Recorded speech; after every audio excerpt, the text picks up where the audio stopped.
ધારાસભ્ય છે અને આ શબ્દો મારે એ શબ્દો રિપીટ નથી કરવા, પણ કાંતિભાઈ જે શબ્દો બોલ્યા, શું એ શબ્દો એક લોકલાડીલા નેતાને, કારણ કે મોરબીમાં ઘણું માન છે એમનું, લોકોએ ચૂંટીને આપ્યા છે. મોરબી દુર્ઘટના વખતે એમણે જે કામ કર્યું હતું, ખૂબ સરાહનીય કામ હતું એમનું. પાણીમાં કૂદી ગયા હતા અને એ ત્યાં પુલ ઉપર જે પણ લોકો નીચે પડ્યા હતા એ બધાને બહાર કાઢવામાં એમણે મદદ કરી હતી. અને હવે આ શબ્દો એ જ કાંતિલાલના મોઢેથી જો નીકળતા હોય તો એ શું શબ્દો શોભે છે? આ લોકો પણ પૂછે છે, જેમણે વોટ આપ્યા એ લોકો પણ પૂછશે કે કાંતિભાઈ આવા શબ્દો શોભે છે. ખેર, આ બધા વચ્ચે ગોપાલ ઇટાલિયાનું તો કોઈ નિવેદન સામે નથી આવ્યું, પણ પ્રદેશ પ્રમુખ આમ આદમી પાર્ટીના ઈસુદાન ગઢવી દ્વારા કહેવામાં આવ્યું છે કે હજી શપથ લીધી નથી તો રાજીનામું શેનું, અને રાજીનામાની વાત ખોટી છે.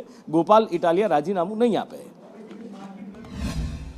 કહું છું ગોપાલ ઇટાલિયા રાજીનામું નહીં આપે. ભાઈ ક્યારે કીધું ગોપાલ ઇટાલિયા રાજીનામું આપશે? ગોપાલ ઇટાલિયાને રાજીનામું આપવા માટે નથી કરાવ્યા.